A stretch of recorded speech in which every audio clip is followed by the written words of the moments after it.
warahmatullahi wabarakatuh. Selamat siang dan salam sejahtera untuk kita semua. Waalaikumsalam warahmatullahi wabarakatuh. Ya, sambil menunggu teman-teman yang lain, kita mulai saja, nggak apa-apa. Yang ada di sini 11 orang ya. Jadi yang kameranya masih belum hidup, silakan hidupkan. Khusus yang udah izin tadi, nggak apa-apa. Yang lain tolong dibuka kameranya. Oke, jadi hari ini adalah pertemuan ke-12. Kita membahas tentang aspek produksi dan distribusi UKM. Nah, untuk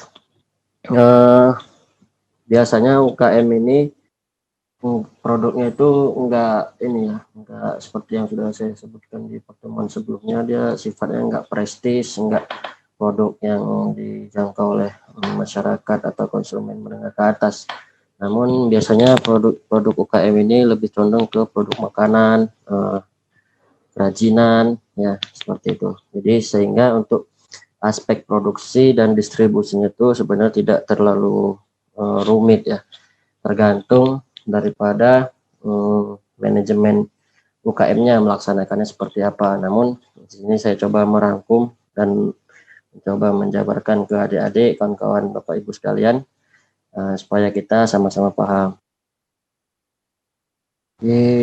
Selanjutnya, nah di sini saya udah buat sampai saat ini masih banyak bisnis UKM yang tidak menerapkan manajemen produksi dalam usahanya karena masih menganggap usaha yang dilakukannya belum terlalu besar sebab hanya sebuah bisnis kecil-kecilan dengan modal yang terbatas. Nah, kalau ini memang nggak bisa kita pungkiri, yang namanya UKM yang bergerak di bidang UKM, contohnya seperti Nurul saja ya, itu kan jualannya nggak terlalu besar-besaran gitu, masih skalanya skala kecil. Namun alangkah lebih baiknya penerapan ini juga dilakukan supaya menunjang yang namanya keefektifan dan keefisiensi daripada suatu proses bisnis yang ada.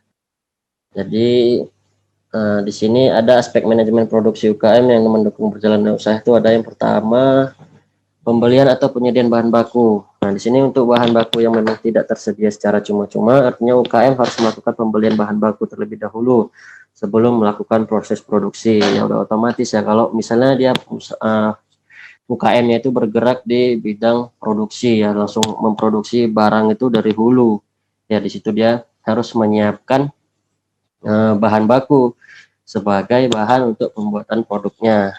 Jadi di sini biasanya UKM banyak melakukan pembiayaan itu untuk pengadaan bahan baku ini bisa melalui kredit, misalnya dari bank ya, kredit usaha rakyat itu misalnya, atau dari penyedia-penyedia keuangan lainnya, bisa seperti koperasi dan lain sebagainya. Jadi mungkin yang paling banyak bisa digunakan itu adalah dari bank melalui KUR. Namun begitu pula banyak juga yang sifatnya tidak membeli bahan baku. Ya, jadi nanti kita bahas di bagian manajemen distribusi. Jadi ini khusus untuk yang memang betul-betul membuat produk dari nol, seperti yang ada gambar di sebelah kirinya itu adalah gambar baju ya, gambar jas baju. Jadi bahan bakunya itu misalnya ada benang ya, terus ada kain, terus apalagi pancing dan lain sebagainya. Selanjutnya, nah yang kedua, menjaga kualitas produksi. Menjaga kualitas produksi dari barang-barang yang dihasilkan oleh UKM memang sangat penting agar daya beli masyarakat tidak mengalami penurunan serta bertujuan menjaga kepercayaan konsumen. Ya nih, jadi banyak ditemukan di mana-mana ya di Indonesia, UKM di Indonesia itu sangat tidak memperhatikan yang namanya quality control. Jadi untuk menjaga kualitas dari produknya itu si produsen tidak terlalu memikirkan gitu. Jadi yang penting dibuat bisa laku dijual. Seperti kayak misalnya kita tahu tuh pembuatan tempe ya, pembuatan tempe itu harus benar-benar steril sehingga layak untuk dimakan gitu. Tapi nyatanya di di prakteknya di lapangan, pabrik-pabrik pembuatan tempe, pembuatan kecap gitu ya. Itu kalau kita datang ke ininya ya sangat jauh daripada menjaga kebersihan atau kesterilan daripada prosesnya. Nah, jadi di sini supaya kita sama-sama tahu, nanti bahkan ada dari sini adik-adik, kawan-kawan, abang-abang, kakak-kakak, bapak ibu sekalian yang nanti setelah tamat ataupun sekarang sedang menjalani usaha seperti ini, ya alangkah lebih baiknya untuk tetap menjaga kualitas produksinya. Selanjutnya penyimpanan produk yang sudah jadi. Nah, sudah kita buat, bahan baku sudah ada, sudah kita jadikan suatu produk, nah kita simpan. Jadi penyimpanan barang ini harus diperhatikan karena apabila stok barang tidak mencukupi permintaan pasar, maka akan mengurangi tingkat keuntungan yang diperoleh. Tetapi pahami juga bahwa barang yang dihasilkan juga tidak dapat terlalu berlebihan karena apabila daya beli masyarakat masih terlalu minim, maka resikonya ialah perputaran modal yang tidak lancar. Nah, ini dilema sebenarnya. Jadi kita sebagai pelaku usaha sebaiknya melakukan analisa terlebih dahulu, jangan sampai menyetok barang atau memproduksi barang itu sampai berlebihan tersimpan di gudang, karena resiko kita menyimpan barang itu bisa saja barang itu rusak atau barang itu rusak, bisa dia karena udara, bisa karena dia suhu ruangan dan lain sebagainya, seperti misalnya sepatu, sandal kulit itu, jadi kalau disimpan saja dia itu bakal rusak sendiri, tanpa dipakai pun dia rusak. Makanya untuk memproduksi itu harus ada pertimbangan-pertimbangan, harus adanya sinkronisasi daripada manajemen pemasaran. Jadi harus sesuai dengan permintaan. Nah, selanjutnya setelah ini yang penting juga nih, melakukan pemeliharaan barang. Jadi udah kita simpan barang-barang itu, jangan pula udah kita kemas kita meyakini bahwa produk-produk itu tidak apa-apa gitu, tidak bakal rusak. Jadi ketika melakukan penyimpanan barang harus diperhatikan agar produk yang sudah dihasilkan tidak mengalami kerusakan. Seperti yang saya bilang tadi, kalian kalau nggak percaya coba beli yang cewek-cewek nih kan, kalau sepatu sandal wedges tuh yang bahan-bahan Oscar, yang bahan-bahan bukan kulit asli, kalau kalian simpan itu selama beberapa bulan aja lah, itu pasti dia bakal ngelupas sendiri itu kulitnya. Ya, kenapa? Karena bahan sintetis seperti itu dia agak riskan terhadap suhu ruang yang panas misalnya, atau suhu ruang yang batasnya berapa derajat. Jadi untuk itu perlu dilakukannya pemeliharaan atau dikeluari sekali-sekali, dikasih apa gitu, misalnya kalau dikasih air itu bahkan bisa merusak ya kita, atau dilap atau dia dipakai dijemur gitu ya. Jadi penggunaan pemeliharaan ini memang harus dilakukan supaya barang yang kita simpan juga tetap layak jual nantinya pada saat kita pasarkan. Selanjutnya, nah jalur distribusi UKM. Nah, jadi tadi ini adalah aspek manajemen produksi yang mendukung jalannya usaha di dunia UKM. Jadi ini simpelnya saja ya. Jadi ini adalah proses yang harus memang dilakukan supaya tetap menjaga kualitas produk tersebut. Nah, kita lanjut ke jalur distribusi UKM.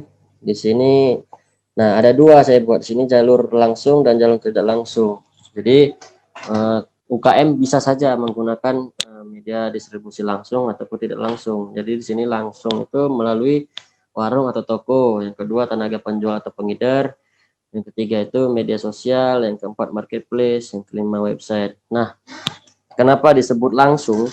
Ya, ini contohnya dari gambar yang sudah saya tampilkan, dia langsung ke konsumen. Jadi si penjual langsung bertemu konsumen, bisa melalui media online ataupun langsung seperti di toko, atau berjumpa dengan sales yang datang-datang ke rumah, misalnya kayak sales panci, sales apa yang datang ke rumah yang jual-jual tali pinggang, sandal, terus ember-ember pecah itu, ember yang dibanting jedar. Nah, itu kan datang-datang ke rumah, jadi bisa langsung ketemu. Jadi kalau ini nggak usah saya jelaskan lagi ya, kalau warung toko itu yang seperti apa kalian udah mesti tahu. tenaga penjual pengedar itu kalian udah tahu yang saya bilang tadi ya, yang jalan datang ke rumah. Terus media sosial sudah tahu kalian media sosial kan, Facebook, Instagram, Twitter, Line dan lain sebagainya. Kalau marketplace itu adalah tempat pihak ketiga yang mempertemukan antara penjual online ke konsumen. Jadi marketplace itu biasanya terdiri dari beberapa lapak-lapak penjual online. Misalnya jadi kayak Bukalapak, Tokopedia itu termasuk dalam marketplace. Marketplace ya harusnya, electronic marketplace. Terus yang terakhir itu website. Nah, website ini banyak ya tipenya. Tapi website yang untuk jual-jual produk itu namanya e-commerce. Jadi di situ bisa melakukan penjualan dan pembelian secara langsung. Karena di website itu bisa kita langsung bayar sesuai dengan billing yang dikeluarkan oleh website itu sendiri. Selanjutnya jalur distribusi tidak langsung. Nah, ini yang pertama distributor, yang kedua supplier, agent, reseller, dropshipper. Nah, kalau distributor ini, kalian tahu distributor itu apa? Ada yang bisa jelasin?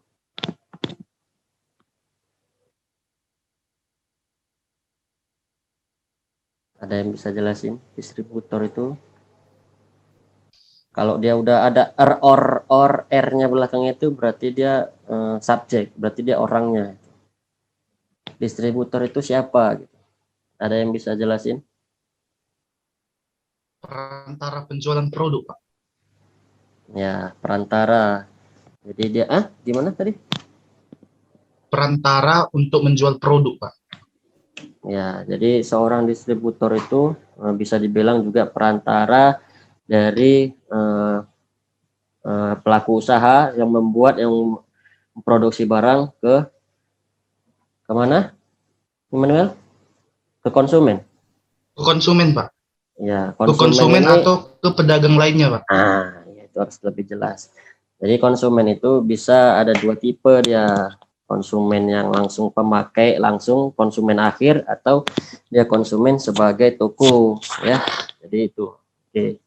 Selanjutnya supplier, ada yang bisa jelaskan? Ayo tengok Google. Gercep. Ada yang tahu? Immanuel tahu Immanuel? Supplier itu kayak dari perusahaan gitu ya Pak? Perusahaan ke para agen gitu kan ya? Nah, kalau supplier itu dia yang penyedia bahan baku biasanya. Nah, jadi kalau ada orang yang usaha tadi misalnya usaha konveksi ya kan. Nah, dia butuh supplier untuk mendapatkan bahan daripada pabrik lain misalnya gitu. Itu namanya supplier. Penyedia bahan baku. Oke, selanjutnya agent. Kalau agent ini mirip-mirip dia sama yang nomor 1. Ada bisa jelasin?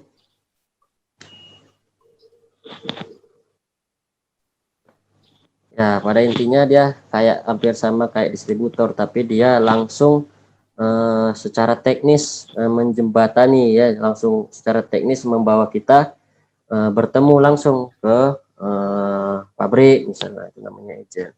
Oke, kalau reseller, nah ini reseller nih banyak nih di mana-mana. Ada yang bisa? Dwi?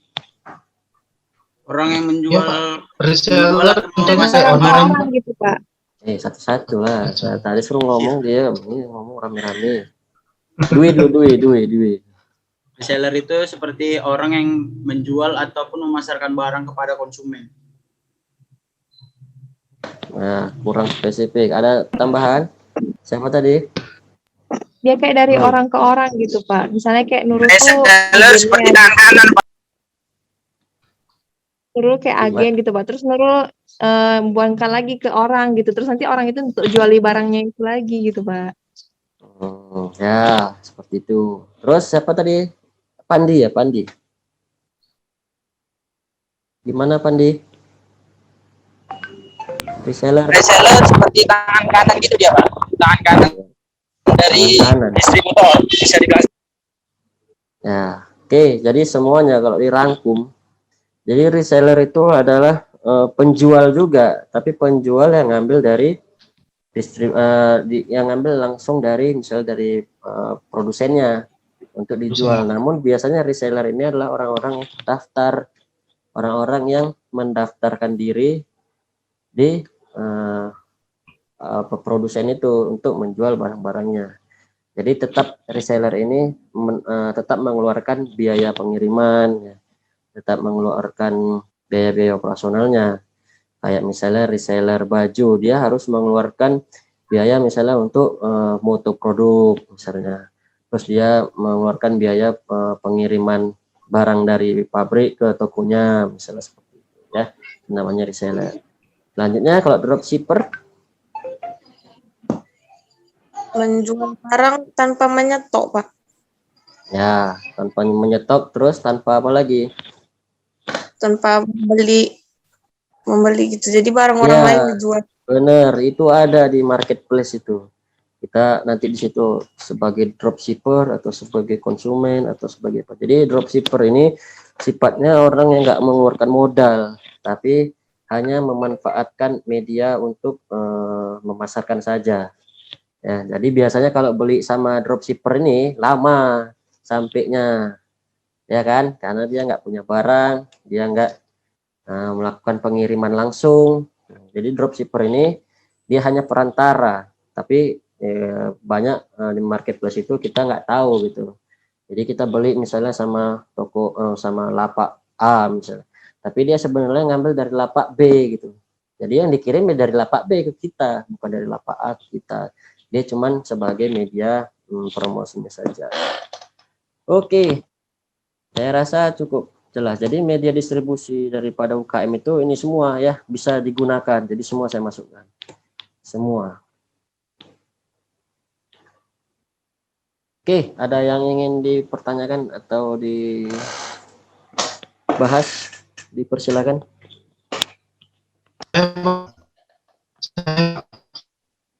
Immanuel ya. Ya, suaranya putus-putus Immanuel. Iya Pak Immanuel, Pak. Ya, silakan. Iya kan. Tadi kan Pak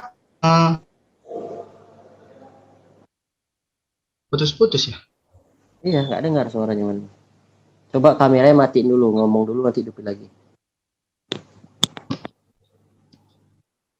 Tadi kan Pak jalur distribusi ada dua ya Pak ya?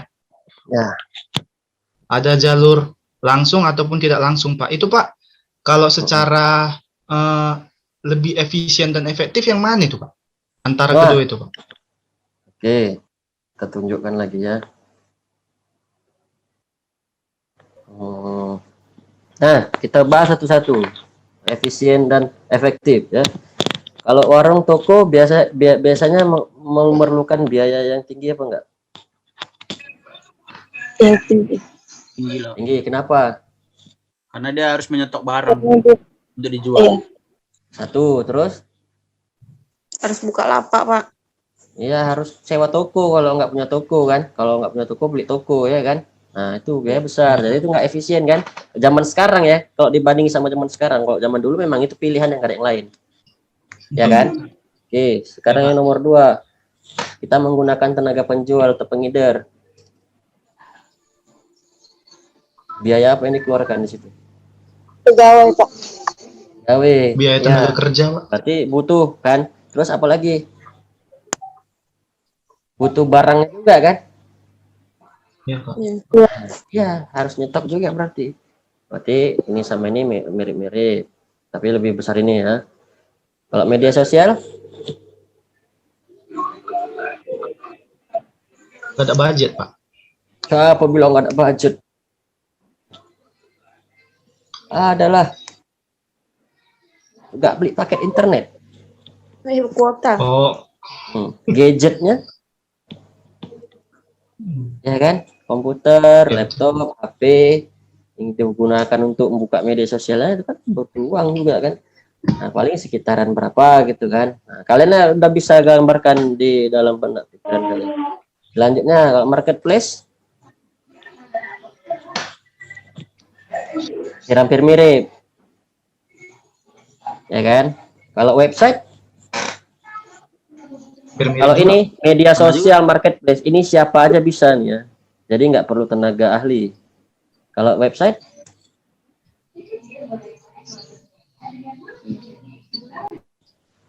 gimana? Ya, kita butuh kuota internet, kita butuh ahli yang membuat website e-commerce, ya kan? Kita nggak akan bisa buat membangun website itu. Ada orang yang bisa membangun website itu. Ya, oke. Selanjutnya ke distributor. Kita sebagai distributor. Distributor itu tetap menjual juga ya, jangan dipikir distributor itu nggak menjual. Kita sebagai distributor, ini sebetulnya seorang distributor ini nggak perlu biaya banyak, tapi pengalaman yang tinggi dia, ya kan? Jaringan yang luas seperti itu. Tadi pertanyaannya yang paling efisien ya. Kalau efisien berarti yang berhubungan dengan biaya kos. Tadi siapa yang nanya? Immanuel, Pak. Ya, ya, terus kalau supplier dia juga menjual bahan baku. Ya, jadi ya hampir-hampir sama distributor. Dia harus punya jaringan, dia harus bermain memang di sektor itu dia harus terjun di situ, punya pengalaman. Kalau biaya saya rasa modal inilah, modal pandai cakap juga bisa. Agen apalagi kalau agen Udah kenalan. apa Channel yang banyak. iya tuh. Oke, kalau reseller, reseller nih kita bahas nih, reseller biaya, kira-kira biaya yang dikeluarkan itu apa aja sebab kalau jadi reseller? Biasanya kayak kita tuh beli barangnya dulu gitu Pak, sedikit gitu, atau kita kayak macam ngasih apa ya, karena kayak kita make brand dia gitu Pak. Kayak ada Ya, ngasih duit Pak. ya memang harus beli barangnya dulu jadi reseller. Udah gitu dia juga harus punya media pendukung untuk memasarkan produknya, misalnya kamera ataupun HP kamera yang bagus, video yang bagus, terus dia bisa ngedesain flyer misalnya atau mendesain iklannya, kan seperti itu kalau reseller. Terus kalau dropshipper,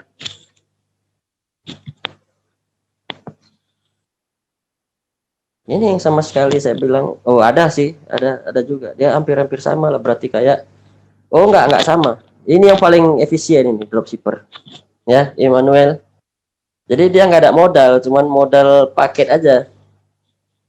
Iya, Pak. Sebagai dropshipper ya, kalau kita melalui media sosial, kita sama juga kayak siapa tadi, si reseller tadi, kita harus juga punya ini, kita harus bisa memasarkannya, harus ada media alat-alat yang digunakan untuk memasarkan, ya kan. Marketplace juga seperti itu, kita harus punya kamera foto, terus kita punya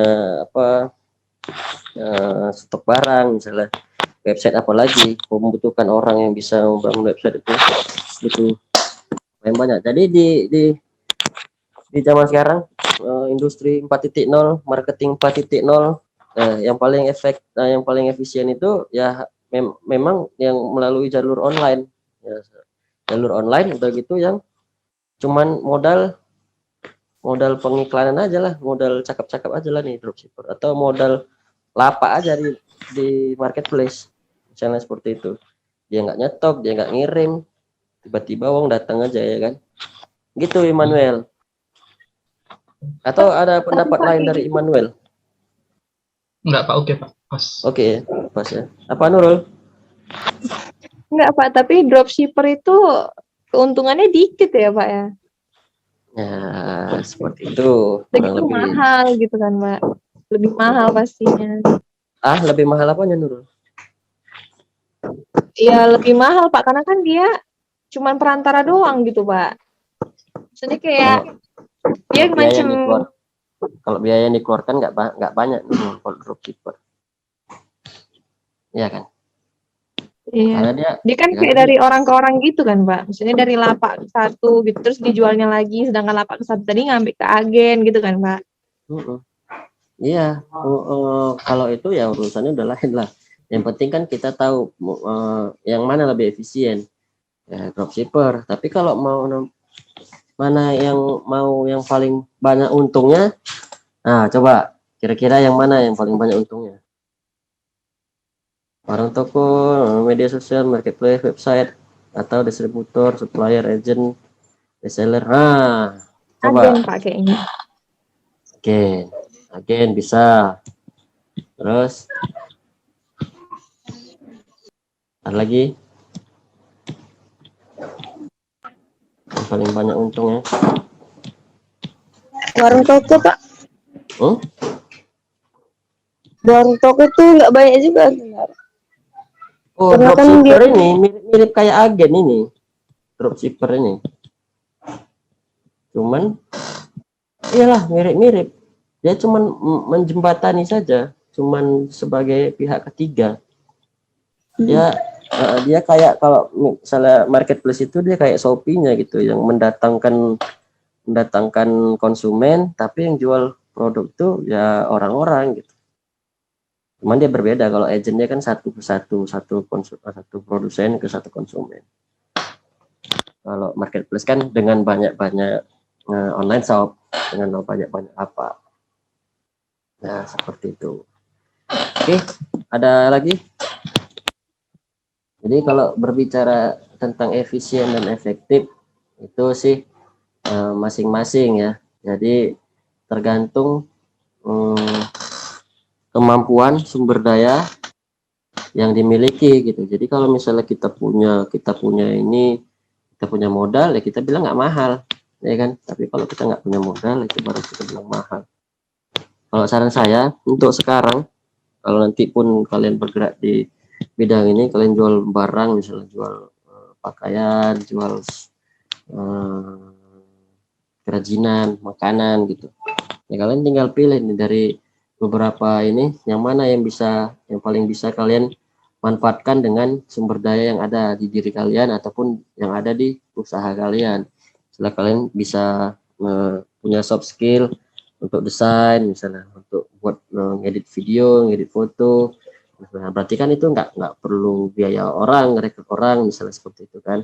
Terus kita kebetulan nih punya HP yang kameranya bagus, gitu. Ya udah, berarti kan nggak mengeluarkan biaya tambahan lain.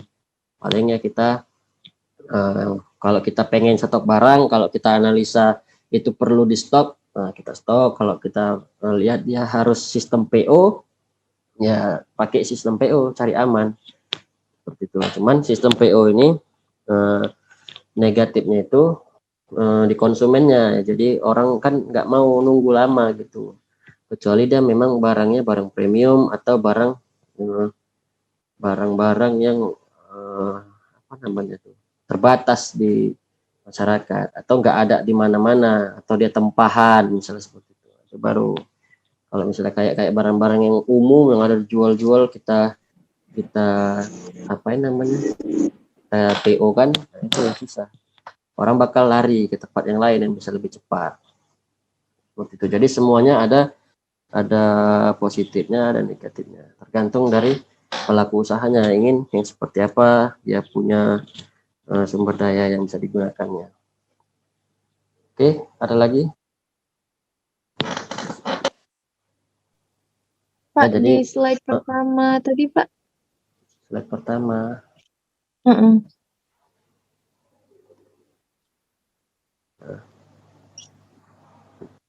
Ini manajemen pertama. produksi tadi ya, Pak ya? Nih, Yang awal-awal tadi, Pak. Bawahnya ya, slide 4, Pak. nih, kan. Ini, Pak, penyediaan bahan baku. Kan Bapak bilang perlu juga gitu kan, Pak, di usaha kayak Nurul ini. Sebenarnya penyediaan bahan baku ini, penyediaan bahan baku apa tadi ya? Yang manajemen produksi ya, Pak? Coba di bawahnya, Pak. Kualitas, penyimpanan produk, pemeliharaan barang, udah itu aja. Oh, iya. Ya, Berarti penyediaan produksi ya Pak. Sebenarnya Ya, itu penting nggak gitu sih Pak di usaha Nurul ini? Si manajemen produksi ya. oh, manajemen produksi Heeh, butuh apa enggak heeh. di Nurul produksi barang apa enggak? Ada sih Pak yang diproduksi, ada juga yang Apa? dibeli dari agen gitu. Apa yang diproduksi Nurul? Kayak pembuatan parem gitu Pak. Oh, kalau itu ya nggak menggunakan manajemen manajemen kali ya kan. Kalau Iya parem itu. berarti kita beli bahan baku parem itu oke lah ya kan, pembelian bahan baku itu kan nggak perlu kredit, nggak perlu apa kan, bisa dari modal sendiri kan, misalnya seperti itu. Nah ini yang penting menjaga kualitasnya. Misalnya biasanya Nurul satu kemasan itu isinya bisa menggunakan berapa parem, berapa biji parem yang dihancurin misalnya seperti itu kan. Nah Iya. terus pengencernya itu apa, misalnya selama ini pakai apa, minyak zaitun bukan, minyak apa, air. Kok pakai air biasa aja. Nah itu pakai air, Heeh, misalnya airnya yang gimana lah, jangan pula air bekas misalnya gitu kan, air yang iya. bersih misalnya kan, itu iya itu kan salah satu menjaga kualitas. Jadi sama kayak tukang Heeh, pecel Nurul, tukang pecel itu kan memproduksi juga, pecelnya dibuat ya kan, diproduksi kan. iya. Nah, tapi kita nggak pernah tahu air yang digunakan itu air apa, air matang apa nggak ada tulisan di situ air Heeh. matang, nggak ada ya kan, nggak tahu kita air matang sama air nggak matang. Nah itu untuk menjaga kualitas itu jangan sampai orang makan pecel itu nanti langsung sakit perut karena ini bakteri E. coli ya kan, itu bahaya. Nah, ya seperti itu Berarti kita harus, tergantung jenis usahanya ya kan Pak? Maksudnya iya tetap, tergantung kayak gimana gitu kan? Nggak ya terlalu dimonotonkan kali gitu kan Pak? ya cuman ya itu tadi yang namanya kita pengen maju, pengen berkembang, ya inilah salah satunya dari manajemen produksi ini ya harus adanya kualitas kan dari produk tersebut gitu. Walaupun yang Nurul bilang cuman parem ya, kalau misalnya Nurul hari ini misalnya buat parem itu satu bungkus misalnya 3 biji parem yang dibuat jadi satu bungkus, tapi karena Nurul besoknya ah ngapain banyak kali, Nurul buat satu airnya yang banyak jadi kan encer kali. Nah orang yang udah beli hari pertama besok mau beli lagi, ditengoknya ke lain, besoknya lagi dia nggak mau beli Nurul ya kan. Nah, itulah makanya kita perlu namanya menjaga kualitas. Itu adalah salah satu manajemen produksi gitu, Nurul. Walaupun ya produknya tuh simple gitu. Oke? Oke, jadi ya seperti itu. Sebenarnya simple karena ini UKM. Kalau kita berbicara perusahaan baru nanti panjang dia CRM.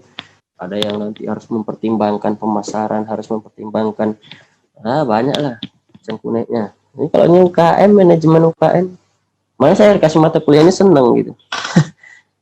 Kadang kan kalau kayak saya kan dosen baru gitu, saya juga perlu belajar dulu sebelum ngajar. Tapi kalau yang ini udah di luar kepala, ngapain lagi ya. Jadi kalau yang kayak materi manajemen produksi perusahaan apa gitu misalnya, atau dia manajemen produksi skala internasional apa gitu, nah, itu baru saya perlu belajar dulu sebelum ngajar gitu. Jadi jangan sampai salah. Kalau ini ya nggak perlu karena kita udah di luar kepala, udah memang kita laksanakan gitu. Jadi saya dulu buat sepatu itu untuk menjaga kualitasnya, saya memang menggunakan bahan-bahan yang bahan-bahan yang nomor satu rata-rata. Untuk penggunaan bahan-bahan selain itu nggak mau saya gitu. Terus mesin press yang saya buat untuk mengepres sol itu ya memang betul-betul mesin press dengan kekuatan tekanan berapa bar gitu. Itu adalah salah satu untuk menunjang kualitas seperti itu. Jadi orang-orang yakin untuk membeli produk kita. Selain promosinya yang hebat dan kuat ya, kualitas juga sangat menentukan. Karena kalau online sekarang bisa kena tipu kita. Pemasarannya mantap ya kan, tengok barang, misalnya mau beli pizza, nengok gambar besar kali ya kan, rupanya pas pesen Gojek, kok kecil kali jadi kan. Itulah salah satu strategi orang marketing berjualan. Besok-besok kita nggak mau jualan lagi, nggak mau orang beli lagi kalau yang kayak gitu. Tapi kalau yang dipasarkan sesuai dengan nyata produknya, nah itu udah otomatis orang bakal beli lagi. Ya, oke, terima kasih atas kehadiran hari ini. Bisa dibuka kamera biar kita screenshot skela dulu. Kandi kalau nggak bisa nggak usah. Becky, Pak, saya izin tidak buka kamera ya, Pak. ya, ya. Becky Situmeang. Oke, nggak ada orangnya. Oke, terima kasih atas kehadirannya. Oh, ini absen. Absen saya kirim. Silahkan di copy dulu sebelum habis waktunya 1,5 menit lagi. Oke, jika ada salah kata mohon maaf. Kalau ada pertanyaan yang di luar ini bisa langsung chat saya. Apalagi ya. Untuk tugas saya belum kasih lagi. Nanti mungkin minggu depan ya. Saya ingin tugas kelompok untuk minggu depan. Nanti saya siapkan bahannya. Tugas kelompok untuk beberapa orang. Oke, terima kasih atas kehadirannya. Assalamualaikum warahmatullahi wabarakatuh.